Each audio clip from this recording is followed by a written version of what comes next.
당원의 축제를 만들겠다. 국민의힘 지도부가 전당대회 룰을 고쳐서 당신 비율을 높이겠다는 뜻을 내비쳤죠. 초재선 의원들도 잇따라 모임을 갖고 100% 당원 투표로 당대표를 뽑아야 한다는 입장을 정리했습니다. 이 100% 당원 투표 제안을 윤 대통령이 사석에서 했다는 언론 보도까지 나왔습니다. 유승민 전 의원은 본인을 죽이기 위한 룰 변경이란 입장이죠. 경선 개입은 불법이라며 윤 대통령을 향해 경고장을 날렸습니다.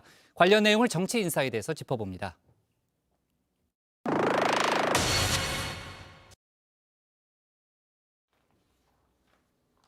당원의 축제냐, 윤핵관만의 축제냐, 전당대회 룰을 둘러싼 공방 갈수록 점입가경입니다. 국민의힘 지도부는 당심 100%로 이미 마음을 정한 듯하죠. 여론조사를 채택한 나라든 세계 어디에도 없습니다. 전당대회는 당원의 총의를 묻는 자리이지 국민의 인기를 묻는 자리가 아니기 때문입니다. 민심을 반영하는 수단인 여론조사의 신뢰도에 물음표를 달기도 했습니다. 여론조사 역선택을 한다라든가 문항 또 시비가 굉장히 커요.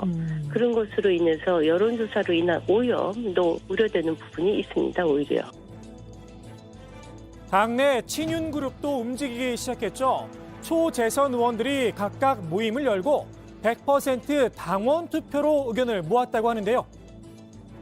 우리 초선 의원님, 재선 의원님들이 모여서 전당대회 룰 개정 문제에 대해서 의견을 좀 모았다고 들었고요.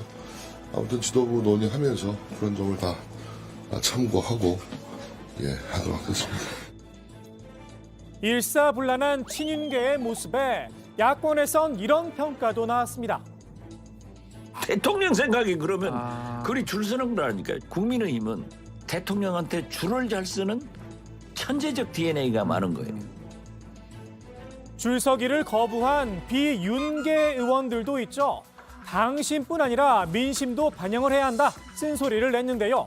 윤석열 정부 당원의 힘만으로 탄생한 건 아니라는 겁니다. 윤석열 정부를 탄생시킨 사람들에게 지도부 선출을 맡겨야 한다면 그때 문재인 정부에게 실망을 했던 다수의 일반 국민들이 윤석열 정부의 새로운 희망과 기대를 걸었기 때문에 가능했던 점도 있거든요. 그래서 당연히 일반 국민들에게도 그 선택권을 부여해야 된다. 이른바 신핵관으로 통하죠. 당권 주자인 윤상현 의원도 비슷한 주장을 내놨는데요. 윤석열 대통령 후보가 얻은 득표율이 얼마입니까? 48점 몇 되지 않습니까? 예. 그럼 거기에 당원 비율이 얼마나 됩니까? 그렇죠? 당원이 한 20% 안 될 거예요, 솔직히. 근데 훨씬 안 되죠. 그래서 갑자기 당 대표를 이런 식으로 당원만의 축제로 한다? 이런 식으로 민심 어떻게 보겠냐? 개인의 유불리보다는 당의 유불리를 먼저 따져야 한다는 겁니다. 개인적 유불리를 따질 문제가 아니라 당의 유불리를 따져야 된다라고 봅니다. 우리가 현재 7대3 아닙니까? 예.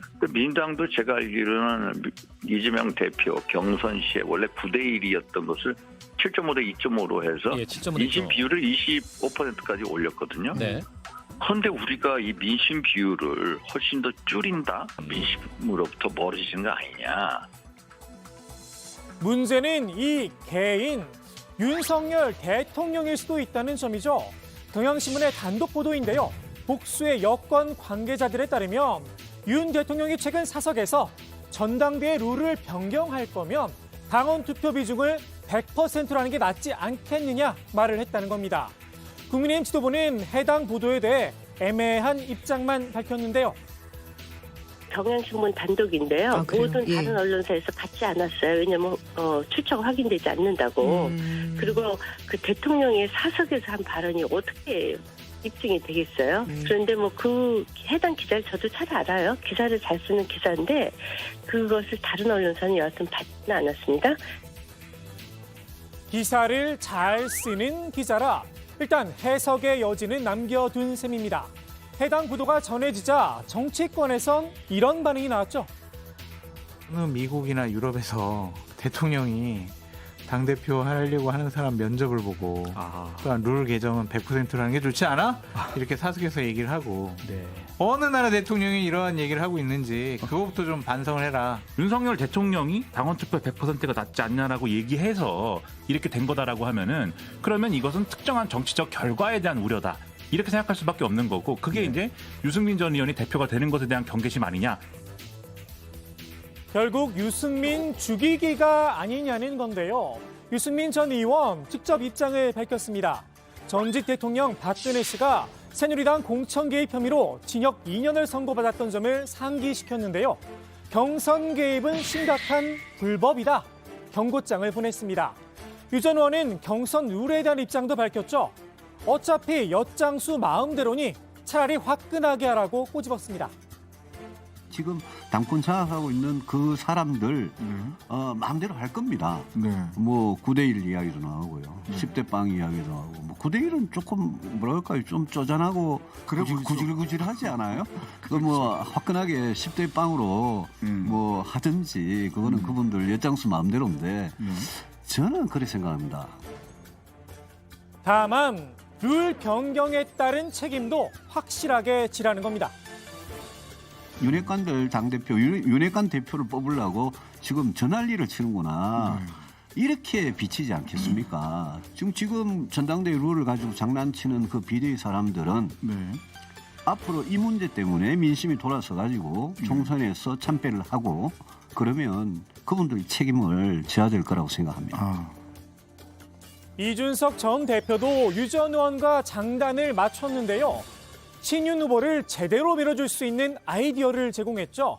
당원 100% 받고 가산점까지 주라는 겁니다. 9대 1이니 10대 0이니 해봐야 눈총만 받습니다. 전당대회도 그냥 당원 100% 하고 심기 경호 능력도 20% 정도. 가산점도 멘토 단위 평가에서 부여하면 됩니다. 그렇게 차근차근 해나가면 총선에서 이기는 것 빼고는 다 마음대로 됩니다. 룰 개정은 총선 참패, 공식을 만드는 게 아닌가 싶은데요. 국민의힘 일부에선 룰 개정 없이도 친윤 후보가 승리할 수 있다는 주장도 있었죠.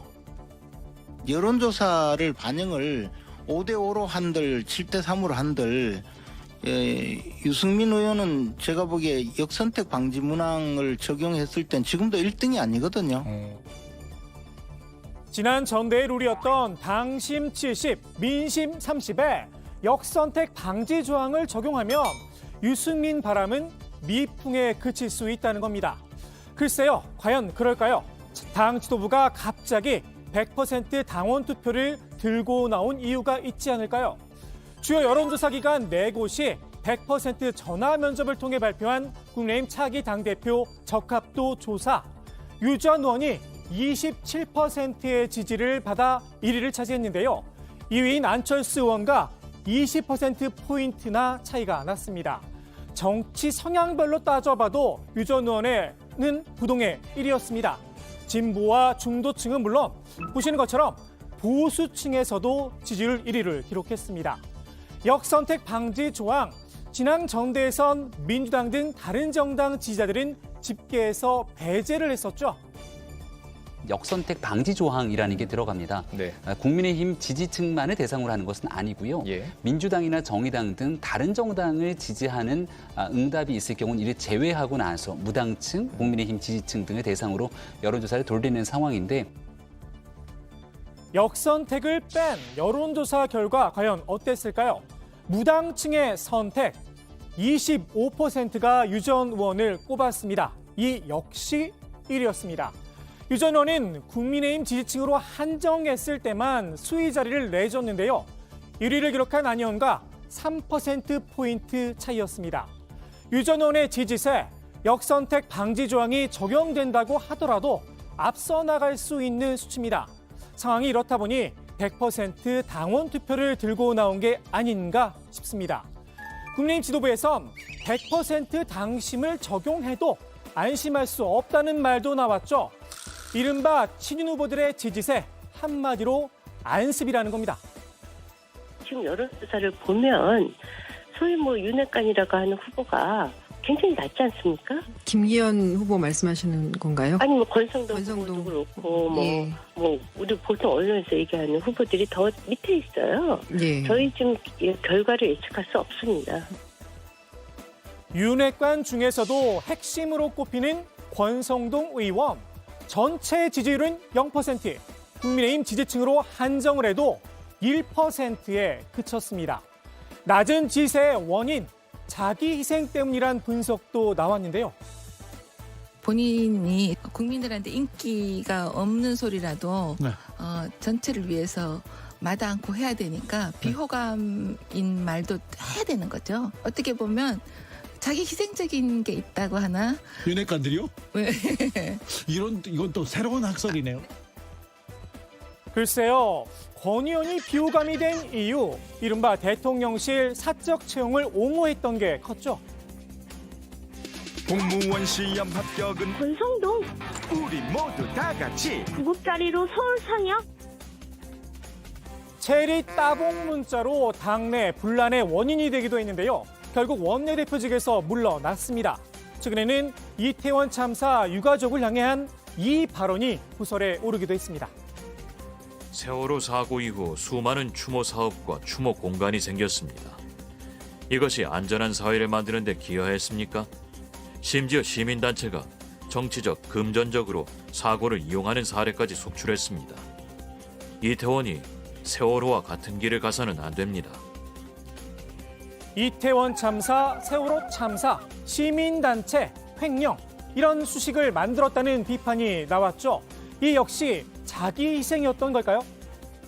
세월호 시민대책위에 참여하시던 분들이 뭐 김정은 동영상, 뭐 김정일 동영상 이렇게 틀고 그 유가족 위로하는 세금을 그렇게 쓴 일부 사람들 있잖아요. 네. 그리고 대정부 시위하고 옛날처럼 대정부 투쟁하고 또 그 다른 위로하는 행사에 지어질 세금을 딴 데 쓰지 말고 정쟁화하지 마라 이런 주의 환기였죠. 주의 환기였더라 꿈보다 해몽이란 말이 문득 떠오르는데요. 이런 해몽도 있습니다. 자, 저건 정쟁이야? 자, 저건 장사하는 거야? 우리 진영은 이렇게 해야 돼? 결국 이분들한테는 세월호라고 하는 그 엄청난 비극이 결국 정치적이고 정쟁적인 걸로 밖에 어떤 교훈으로 오지 않았다. 이른바 친윤 후보 당대표 만들기, 룰만 바꾼다고 해결이 될까 싶습니다. 제대로 된 후보부터 찾아야겠죠. 오늘의 정치인사이드 이렇게 마무리합니다. 사람이 먼저다.